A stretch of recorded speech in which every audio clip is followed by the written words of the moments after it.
Good afternoon. This is Dave Sanders for the Sanders Sports Show right here on Spreaker.com. Sorry about yesterday. I was feeling a bit under the weather.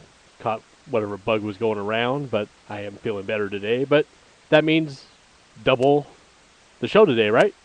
Well, you'd think so, but no. Actually, not a whole lot going on.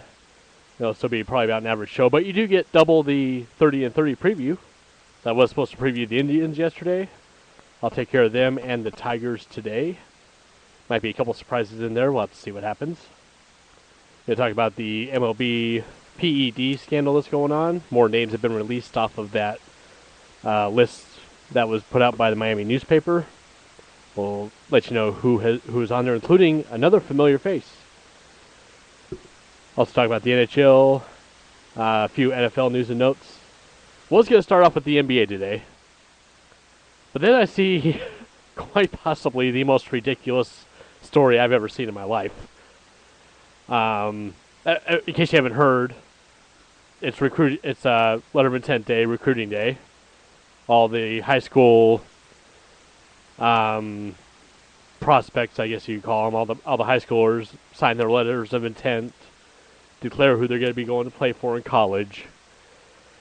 For the most part, everybody did that, except for one kid. Alex Collins, number 57th on the ESPN 150. 5'11", 200-pound kid, running back.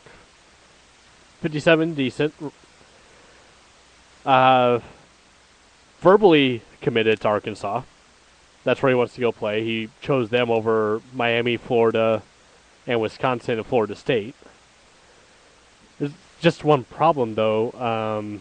Alex Collins can't sign his letter.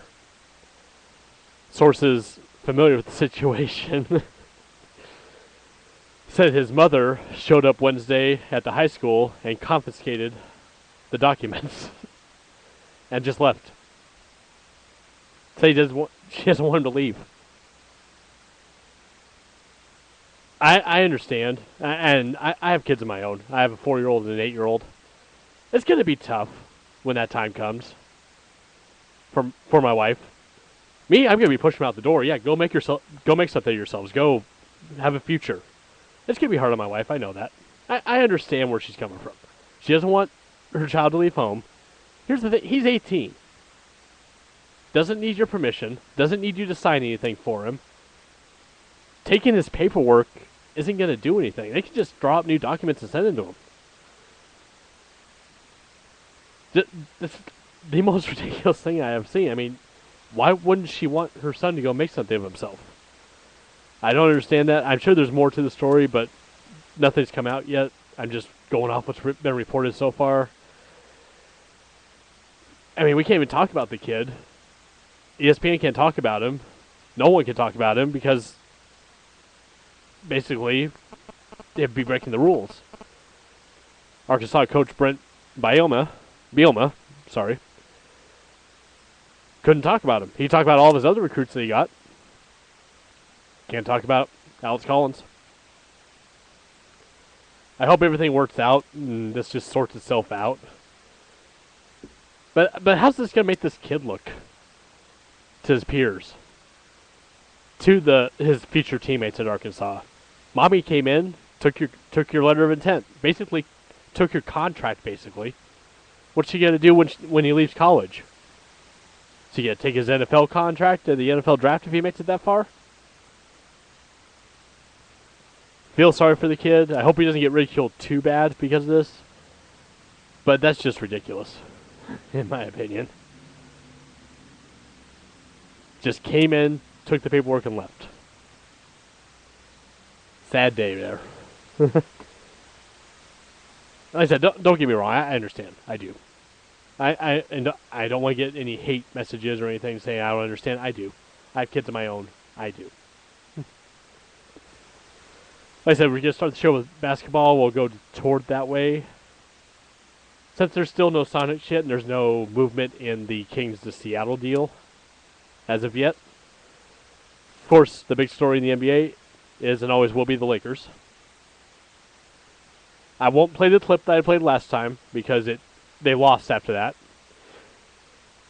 But they put together another 3-game winning streak, this time on the road. I know. After going 0-7 in January on the road, Lakers won 3 straight to improve their abysmal record on the road to 8-17. Yeah, it's still not impressive, is it? After you factor that in. They beat the Brooklyn Nets last night, 92-83. Nets haven't beaten the Lakers in 5 years. So you wouldn't think that would be so surprising. But with the Lakers' woes and what they had to push through last night, I mean, really, the Lakers were 2.5 men short, if you think about it. Already dropped dropped Dwight. Dwight was already out with his injury. Meta, being the idiot that he is, and I'm sorry, he is an idiot. I've despised this guy. I think he should be thrown out of the league after what happened. Just his constant attitude problems that he has. He got suspended for a game for grabbing Brandon Knight around the neck in their win against the Pistons. Allegedly striking him in the jaw with mostly an open hand, but I looked at the tape. It could have gone either way. It didn't look that bad. But because he has a history, of course they're going to suspend him. But they were without him, without Howard. Lost Pau Gasol with about 4 minutes remaining, so he might be out for a while. He's actually going through an MRI today. We'll know more about that later. We'll bring that to you on tomorrow's show. But they're without basically 3 of their key pieces of their starting lineup in Meta, Howard, and now Gasol. So that leaves, of course, Kobe Bryant. And how Kobe's posterizing dunk on the Nets last night wasn't number 1 in the top 10, I don't understand. But that was about as big of a jam as you could get. Broke the tie, 80-80, late in the fourth. It was all Lakers from there on. This might work out in the long run for the Lakers because they have Mike D'Antoni as their coach. Mike D'Antoni runs a system that's catered to smaller lineups. Losing your 2 bigs might not be the worst thing in the world right now for the Lakers. I mean, Dwight has been out pretty much this whole road trip.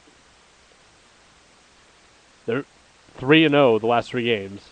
On this road trip overall, they're 3-1 already. They have 3 games left. Boston, Charlotte, Miami. Like I said, I give them Charlotte. Boston and Miami, those are going to be tough, especially without Dwight and Powell if it goes that far. Dwight is day-to-day, so he could very well play against Boston with Gasol out now. But then that runs the risk of re-injuring that shoulder again. This time, more, which would not be a good thing. In their eyes. In my eyes, you know how I feel about Dwight. I've made that very clear. Lakers actually came out and said they're not going to trade him, so just bye-bye Dwight. You're not going to get anything for him at the end of the season if he chooses not to resign him, which I don't think he will. I think he'll go to Brooklyn next year if they'll take him. But the smaller lineup might benefit this Lakers team. Might benefit D'Antoni. Because that's his style. That's his offense. It's based around a smaller lineup. And it's not all bad. You have this Earl Clark kid who has just shocked everybody. I mean, have him out there, Bryant, Nash, put Jameson out there if you have to. I mean, that's not the worst squad in the world. I mean, it could be a lot worse. Of course, Meta will be coming back tomorrow night against the Boston Celtics. But really, I can't see this being a bad thing right now for the Lakers, having Howard out. I mean, his back, he's even said many times his back isn't 100%. His shoulder is nowhere near 100%, as this is the second time he's been out with it. Let him heal up. What's the worst that can happen? I mean, it wasn't working with him in the lineup. Try something new. If it's broke, fix it. If it's not broke, don't. Very simple. Like I said, Lakers did win last night, 92-83. Didn't get to see the game. I actually forgot it was on, to be honest with you. Plus, I was sick out of my mind yesterday, so I was just in bed, basically playing hockey all day on Xbox. By the way, gamertag at gamertag Sanders D84 if you want to add me on Xbox. Big Battlefield player at hockey. If you have Grid, love Grid. Other news and notes in the NBA. Doc Rivers basically laughing at the KG trade rumors, saying that they were, quote, silly. I don't think they're silly. I don't. How could that not benefit you? Trade Garnett. Trade him, get something for him. He's at the end of his road. Yeah, he's still good. Don't get me wrong, but he's at the end of his road. Why not start building for the future? The big three's gone in Boston. The era of the big three there is done. I'll be surprised if Pierce lasts the rest of the year in Boston, if not into next year. Why not get a couple of good players? Why not get Caron Butler, Eric Bledsoe, a couple other position players? Why not? You know, that's the question of the day today. If you were the Boston Celtics right now, or if you had on your team a 37-year-old forward who's still decent, but you know it's the end of the road, would you try and get something for him? Instead of just riding him off into the sunset, would you not try and rebuild your team? Especially a team like the Boston Celtics, who is old. Let me know what you think. I'm at Facebook, facebook.com/Sanders Sports Show. Right here on the Spreaker.com webpage, leave me a message. At Twitter, at SandersD84. Also, we are on iTunes. Just search on iTunes for Sanders Sports Show. You can leave me messages there as well. Let me know. If you had Kevin Garnett, or a player of the caliber of Kevin Garnett, 37 years old, at the sundown of his career, would you trade him and try and get a couple good younger names to build your team around? Yeah, take a quick break here. When we come back, we have a little bit of breaking news in the NFL. Also, we'll go over a few NFL news and notes. Yeah, I know it's over, but the season is just starting again. Right here on the Sanders Sports Show on Spreaker.com.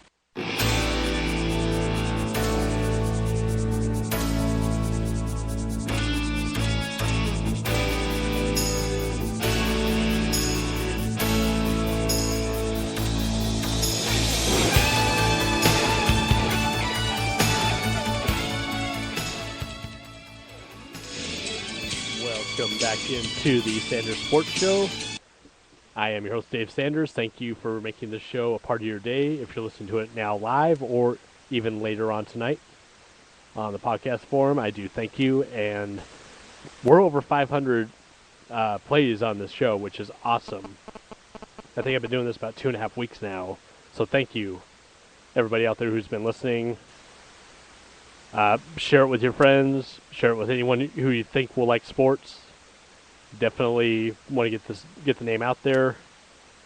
But for those who have stuck by me from the beginning, thank you guys very much. Actually have ESPN on my TV right now, and the caption "My mom took my papers" is just making me laugh too much. Oh, my God. All right. Moving on to the NFL. I can't dwell on that one too much. Moving on to the NFL. Like I said, there was a little bit of breaking news within the last hour. Running back Ahmad Bradshaw came out and said that the Giants have released him. Nothing has been completely confirmed to set that, but yeah, it was confirmed he is released. Excuse me. That's going to be a heck of a pickup. Bradshaw wasn't bad. He was just in a very pass-heavy offense with Eli. But I could see a good team picking him up. I'm a Cardinals fan. I have to say it. I would love for the Cardinals to pick him up. Probably losing Beanie Wells anyways.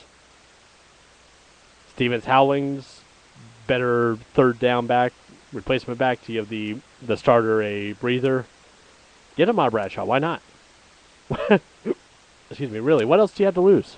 Really, as an Arizona Cardinals front office person, what else do you have to lose at this point? And you come out on such a hot streak last year, 4-0, and then to lose as many games in a row as you did, what do you have to lose but to take a chance on a couple of these free agents? If I had my way, I know he's not going anywhere. I want to put this out there right now. I know he's not going anywhere. And plus with the cap that Kolb and a few other players are taking up, I know it will never happen. So that's my disclaimer. Joe Flacco's still a free agent. He doesn't have to sign with Baltimore if he doesn't want to. He's going to. I mean, no, don't get me wrong. He's going to. It would be great to see him in an Arizona Cardinals uniform, though. If there's some way we could dump Kolb's Uber contract and pick him up, oh my God, that would be so awesome. I know it won't happen. I can dream, can't I? Let me have my dreams. Got in a very intense debate about Flacco the other day, by the way. It's still out there. It's a huge debate. I mean, even on one of the shows I plug, one of the shows I listen to, Fanalize This. I mean, Joe 5 O'Clock and Anthony Perry were arguing over this yesterday.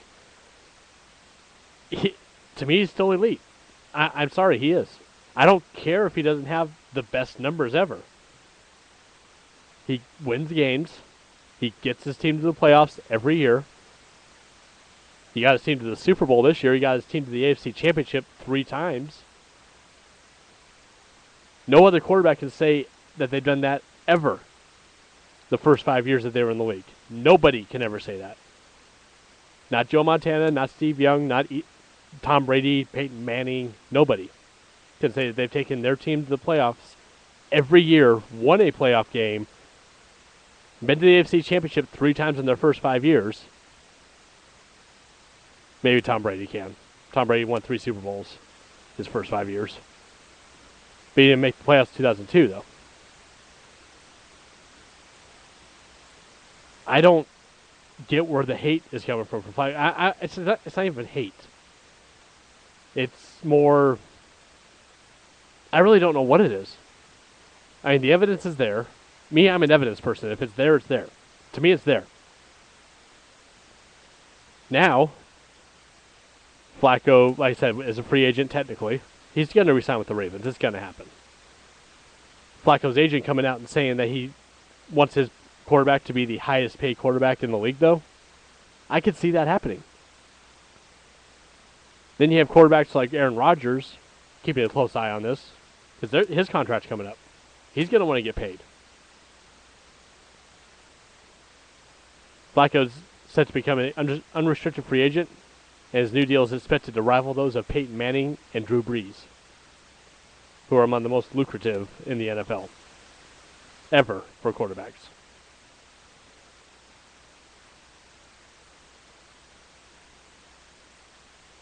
I really don't see him leaving Baltimore, but if Baltimore's not going to give him the money he deserves, he very well could bolt. I mean, the Ravens are talking about releasing Anquan Bolden, a few other key players, free up some salary cap to give him the money. But if it's not the money that he thinks he deserves, even if it's going to be a lot, it's not beyond the realm of reality to say that he will be in another uniform next year. I don't think it'll happen. I think they will come up with it. But this is about the only knock on him that I have. Why didn't they lock him up last year when they were doing negotiations? Why? I mean, this is probably your most successful quarterback in the short history of the Baltimore Ravens. I am not counting Cleveland. I am not counting that part of their history. Because Cleveland has their history back. They have their team back. I'm counting since they moved to Baltimore. I mean, Trent Dilfer, not even close to their best quarterback. This man, Joe Flacco, is. No one was even close.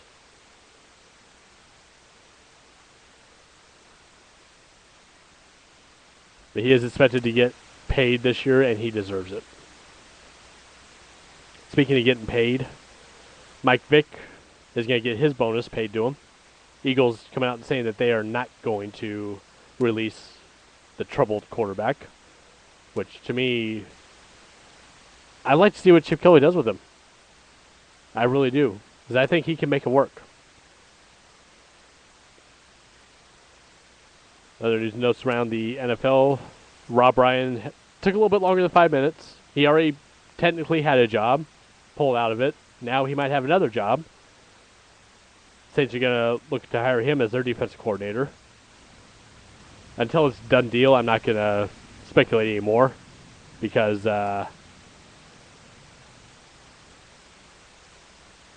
because right now, sorry, I just had a technical difficulty here. I hope you guys are still with me. But no, I don't see anyone else giving him a chance right now, especially this is basically his second job that he's been offered. If he turns this one down, I don't know if he'll get another job offer. So he has to think about it that way. That should be a interesting pairing, the Saints defense with Rob Ryan. See what he does. Maybe he'll keep them in the 20s like he did the Cowboys all those years. I'm sorry, Andre. I don't know if you're listening or not. I'm sorry. I know you said you were done with them. I'll believe that when I see it, though. You've got to come back now to Jacksonville. They have a new logo. Look at the logo. It looks like a cartoon. Don't get me wrong. It looks kind of fierce, but it looks like a cartoon.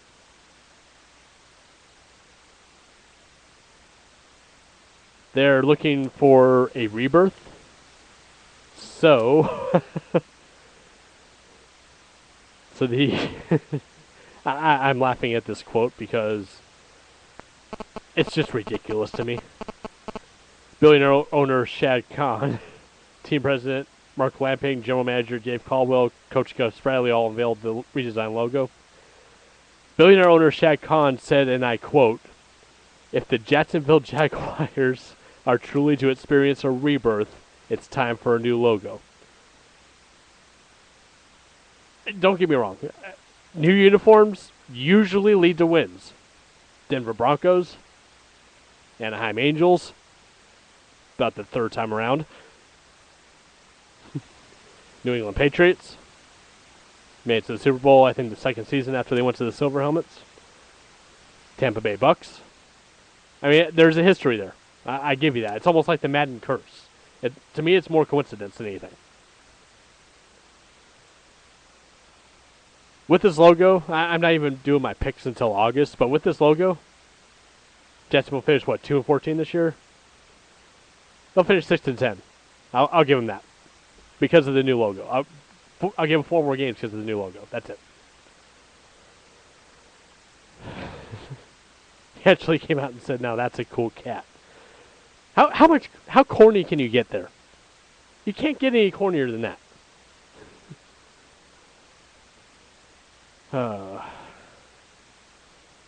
Switching gears now because I can't look at that anymore.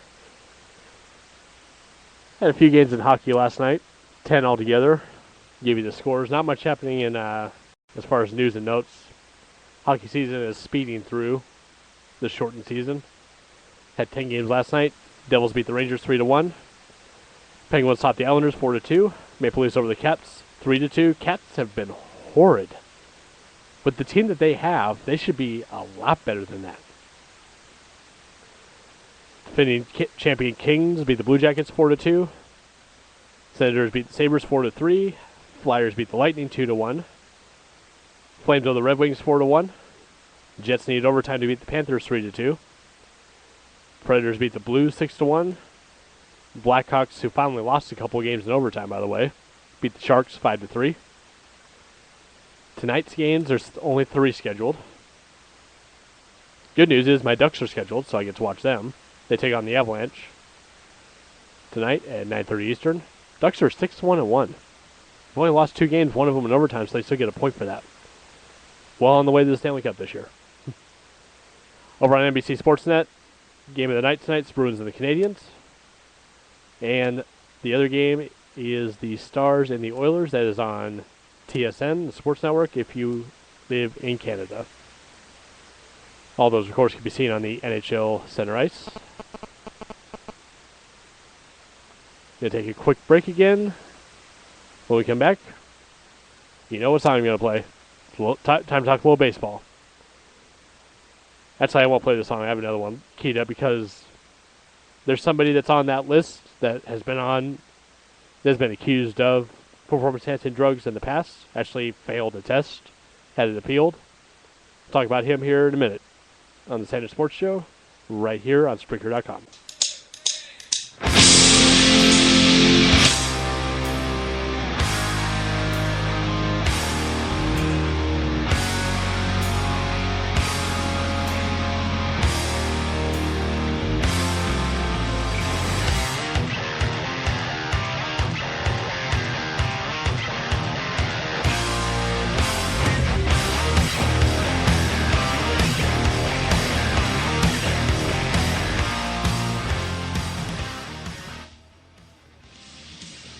Welcome back into the Sanders Sports Show. Once again, thank you for making this show a part of your day. I was going to play center field, but I think Slash's You're a Lie was more fitting for this segment, even though we're talking baseball. Yes, I'm going to get to the double preview today, the Tigers and the Indians, here in a moment. But first, a couple more names came out on the list of MLB players linked to the aging clinic down in Florida. Excuse me, headed by Tony Bosch, who's been linked to A-Rod. A couple more names came out. Well, first of all, there's another name that came out that just a couple hours ago that I saw that has a little bit more bearing up here in Seattle. That's Jesus Montero. I made a joke with one of my buddies. He's a Yankees fan. I'm like, hey, Seattle sent you someone with a noodle arm, and you sent us someone who's on the PED list. Well played. Pretty much what is what happened. We sent them a promising arm, and and then they sent us back someone who is linked to steroids or PEDs. Jesus Montero, it was reported today, was on that list, along with Alex Rodriguez, Gio Gonzalez, etc. So it's going to be interesting to see how Seattle fans are going to take to him. But the name that I want to talk about, because he's been linked to it before, he's failed a test, was supposed to be suspended 50 games, actually had that appealed and won, was Ryan Braun, the National League MVP a couple years ago. Now, Braun, this to me sounds very sketchy. He acknowledges that he had a business relationship with Tony Bosch, the man who was behind this anti-aging clinic, only to strengthen his appeal of the 2011 positive test result for PEDs. So basically, he consulted with a guy who runs a PED clinic to help his appeal. See how bad that sounds? You're going to a guy who runs a clinic for help winning an appeal for using PEDs. I don't get that logic at all. And I'm sure we're going to hear a lot more about this here over the next few days and months, actually. I think this is going to draw out well into the season. And it's going to hurt a lot of people. A lot of players are probably going to end up getting suspended. A lot of young guys will get some time. This year is going to be very interesting when it comes to all these big stars being named in this scandal now. But I don't know why you would go. If you're being accused of PEDs, wouldn't you want to be as far away from a guy like Tony Bosch who runs a clinic that distributes PEDs? Wouldn't you want to be as far away from that man as possible? You would think so. Common sense would say so. But in this world, Common sense is few and far between now, it seems like. Is Ryan Braun a bad person? No, he's not. He made a mistake. Just like a lot of people have made mistakes that could potentially cost them their professional careers. Or any recognition of those careers. I don't see any justification for going to this guy. Especially with everything that's the light's been shut on now. Ryan Braun has to come up with a better excuse than that, in my opinion. Because I don't believe that. Outfielder's name was on records obtained from Biogenesis of America. That's the clinic's name. That allegedly provided PEDs to several high-profile baseball players. Braun tested positive for elevated testosterone 2 years ago, the year he was named MVP. Like I said, he did appeal and actually avoided the suspension. So, if he's linked to this now, and if, like I said, there's a lot of things that there are no tests for or that can pass a test. This is why I went. This goes back to last week when I asked the question: is it time we just turn the blind eye and let everybody do whatever they want? Is it that time? Lance Armstrong said it best in his interview with Oprah a couple years ago, or a couple weeks ago, that he took this HGH, whatever else he took, to level the playing field. Because, in his words, everybody else was doing it. Are we at that point with baseball? And is it going to be a point where it becomes okay? I would not like to see that. My first love in sports is baseball. That was the first thing I grew up watching, first thing I loved. And it would kill me to see the sport actually take that kind of a turn. And I hope it doesn't. But with the way this stuff keeps coming out,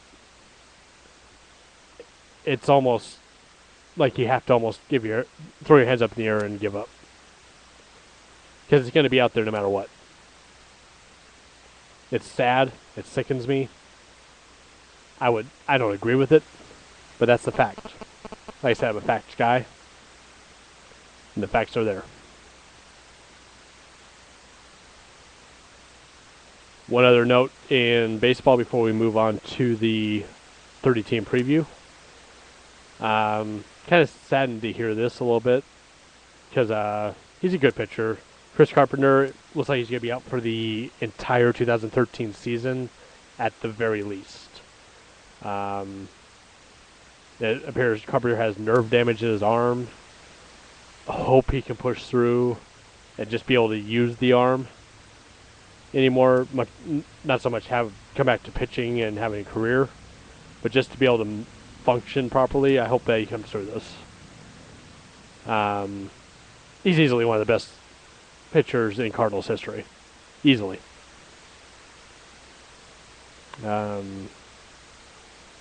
It's not official yet, but it's looking more and more like it. I mean, you don't want to cripple yourself, kill yourself, injure yourself doing something, especially pitching. I mean, he's made money. And there's people that do far worse things and they love it and get paid less. Wrestlers come to mind. They get paid a very small fraction of what professional baseball and football players do. And they tear their bodies up 300 days a year. Plus. Unless you're The Rock. It's another story for another segment for another podcast. But all the best to Chris Carpenter. Hope he comes through this okay, just to be able to use his arms the way that they should be. And the prayers are with you from here at the Standard Sports Show. Moving on to the previews. Yesterday's preview was supposed to be the Indians. I will start with them, and then we'll go on to today's preview of the Tigers. First off, the Indians finished 68-94 for fourth place in the Central last year. Pitchers and catchers report. I believe they're the only ones that are actually reporting on Sunday, the 10th. So that's this Sunday. First spring training game is against Cincinnati on the 22nd. They added a few bats this year. Added Mark Reynolds, got Nick Swisher, Drew Stubbs is decent. Kipnis has been on fire the last couple of years. Santana is good. Brantley, can't go wrong with him. I mean, they have, safe to say, they have a decent squad this year. Pitching's there. Ubaldo needs to come back into his Rockies form, though. He needs to have a year this year. Justin Masterson is there. Brett Myers, Carrasco, Bauer. Solid lineup. Chris Perez. We've had like 40 some odd saves last year in those 60 wins. So, I mean, they have all the tools there. And Reese, you're going to probably argue this with me, as I know you're listening. Just like you argued my Browns prediction, I was right about that one. I'll be right about this one too. Indians will finish second in the Central this year, 93-69. That's my prediction for the Indians this year. That's 93 wins, by the way. I think they'll have a complete turnaround from last year. Like I said, they have all the tools there. And it's hard for me to say that because I bash Cleveland all the time. Just because it's fun. Yeah, it's a good city. It has good people in it for the most part. Plus, every couple of years they contend. It's been a few years since they've contended. It's time. They're always in the mix, it seems like. Every 3-4 years. It's their year this year. They open up the season, the actual regular season, April 2nd at Toronto. Then go to Tampa Bay, and then at home against the Yankees. So they're against the AL East for the first 10 games of their season. If they can break out of that with at least a 500 record, I think they'll be good. Then they got the White Sox, the Red Sox who are falling off, Houston. After that, they have a pretty easy stretch the rest of April and into May until they hit Detroit. It's that beginning of the season that's going to do it for them. They need to get confidence. They need to be over 500 in those first 10 games. Toronto, Tampa, New York, that's very hard to do. Especially this year with Toronto. I haven't even gotten to the AL East yet. I'll get to them next week. As far as the Cleveland Indians are concerned, I think they'll finish second. I think they'll get their first wild card berth to the playoffs ever. That amazes me. Every time the Indians have made it, they've been the division winner. I think that stops this year. I think they will make the playoffs, but they won't win the division. So you ask who will win the division this year?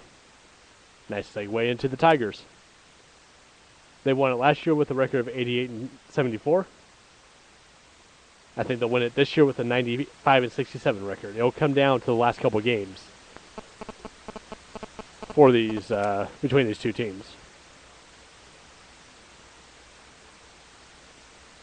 Last time Detroit plays Cleveland is the end of August, beginning of September. I think that'll be this deciding factor. Cleveland ends up against Minnesota. Detroit has a little bit tougher. They have Chicago the last series. Detroit, though, has a ton of weapons. Sorry, they have Miami last. That's their last series is Miami. Yeah, some teams actually get to start out against the opposite league. Some teams end the season against the opposite league. It's very strange schedule this year. But back to Detroit's offense. It's there. Prince Fielder stepped up, took his dad's place. Miguel Cabrera, Triple Crown winner, first one in 35 years. They acquired Torrey Hunter. To me, as an Angels fan, good riddance. He is the most up and down hitter I've seen in a very long time. When he's on, don't get me wrong. But when he's off, it's a struggle. Austin Jackson staying around. Johnny Peralta, of course. Altavilla. Like I said, they have all the offensive weapons there. They still have great pitching, too. Verlander, Scherzer, Pfister, Anibal Sanchez, Rick Porcello. They have, without a doubt, one of the strongest lineups not only in the American League, but in baseball in general. I mean, that 1-2 punch, sorry, the 3-4 punch with fielder Cabrera. Add in Hunter probably at second. Lead off, of course, with Austin. Yeah, they're Tigers are going to go into the playoffs as the AL Central champions for the second year in a row. And I think they'll actually make it pretty far in the playoffs. I haven't gotten to all my playoff predictions yet. But I got to tell you, they'll make it at least to the LCS. I think. Just like last year. I said Tigers did finish. They won the Central 88-74. Pitchers and catchers report for the Tigers February 12th. First spring training game on the 22nd against Atlanta. No infield fly rules allowed. Like I said, they will win the division title this year as well. They start off their schedule not as tough as the Indians do. Although I don't think anyone starts off as tough as the Indians do. Tigers have Minnesota. There's probably about 3 easy wins there. At least 2, if not all 3. Then they get Yankees in Toronto. Then they head west, face Seattle and the Angels. Yeah, they got okay April. I wouldn't say easy. I wouldn't say hard either. It's going to be a good season for Detroit, though. If you're a Detroit Tigers fan, it's going to be a good season. That is for sure. So that's what I have so far. Tomorrow we have the Royals. Friday the Twins. You already know who's winning the division. I'll let you know who's going to finish in last and in fourth. Because I have first, second, and third teams. Tigers, Indians, White Sox. Who will end up fourth, who will end up fifth. Have to find out in the next couple days. We're about out of time. Got a few NASCAR notes, though. Speeds are up in Darlington. Mile-and-a-half track. They did the latest testing there with the new Gen 6 car. Worries a few drivers that the speeds are up at the mile-and-a-half track, especially a track like Darlington. It's not a traditional mile-and-a-half track. They did some testing in Charlotte, and they seem to be about the same as the last generation. But having the cars speeds up a little bit at Darlington, especially Darlington. I don't know if you're a NASCAR fan, you know what I'm talking about here with the configuration of that track. It's going to be interesting this year at Darlington. 18 days until the Daytona 500. Yeah, NASCAR season is going to be fun here on the Sanders Sports Show. The Mondays after the races, look out. It's going to be a lot of fun. Biggest story out of NASCAR the last couple of days, the Start and Parkers. NASCAR's been trying to find a way to deter them from doing that. The Start and Park teams, if you don't know what that is, Start and Park basically is what it sounds like. You start the race, run about a lap or two, and then you park your car. Teams made over $7 million in prize money alone just by doing that. Not racing more than a lap or two. Average that's about $600,000 a race per team. Get me a car, make it pass inspection, let me drive one race, one lap. Give me $600,000. That's the easiest money you will make. All you have to do is qualify for the race, make sure you're up to speed to qualify, run a lap or two, quit. You have $600,000 in your pocket. NASCAR's trying to find a way to fight that. They haven't announced the actual numbers yet, but they're actually taking money away from the lower end of those who finish. That will be redistributed among the top finishers. But I don't think there's any way you can actually stop them from doing this, because then, I mean, there's teams like Tommy Baldwin Racing who built their team that same way by doing the Start and Park. I understand it's annoying, and it is disgraceful to me as a sport, because that takes away from people who actually do want to try and race the whole race.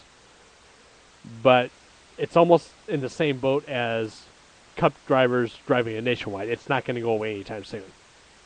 And there's really not a lot you can do about it. I mean, they could just say something's wrong. Can't blame them for starting and parking if they have an engine problem, if they have a gearbox problem. alignment's off, something. Can't blame them there. They'll just come up with something new.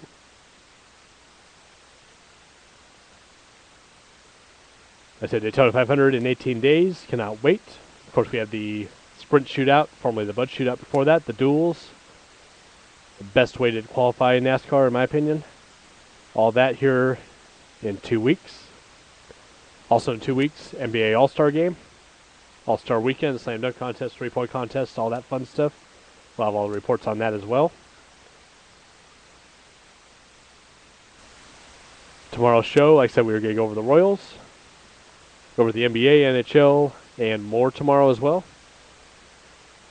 Got a couple plugs. Heard them yesterday. They're there every Tuesday, 4 p.m. Pacific time. Finalize this. Join my boys, Joe 5 o'clock somewhere, and Anthony Perry as they discuss the LA side of things. That's Finalize This right here on Spreaker.com. And as always, if you're a bowling fan, bowlingevolved.com has everything you need to give you tips and tricks on improving your game. Check out the latest equipment and also follow the PBA Tour with the likes of Chris Paul and Terrell Owens owning teams. The PBA Tour is where it's at. From the casual beginner to the hardcore pro, bowlingevolved.com has everything you need. That'll about wrap it up for today. Actually got some classes to do, so I'll be getting on those. I hope everybody has a wonderful night. I will be back tomorrow, same time as always, 1 o'clock Pacific. Once again, you can find me on Facebook, facebook.com/Sanders Sports Show. Share the page and get your friends to like it. More likes the better. I might even run a contest here pretty soon. I haven't decided what yet. But keep your eyes and ears peeled for that. Also, right here on Spreaker.com, leave me a message. The question of the day is... Wow, I've blanked on the question of the day. KG, if you had a... Oh, man. Might not be over this cold yet. If you had a team, if you had a player, 37 years old, still really decent, you could still get some good young guys for him. Would you trade him away or would you ride him off into the sunset? That is the question of the day. Let me know what you think.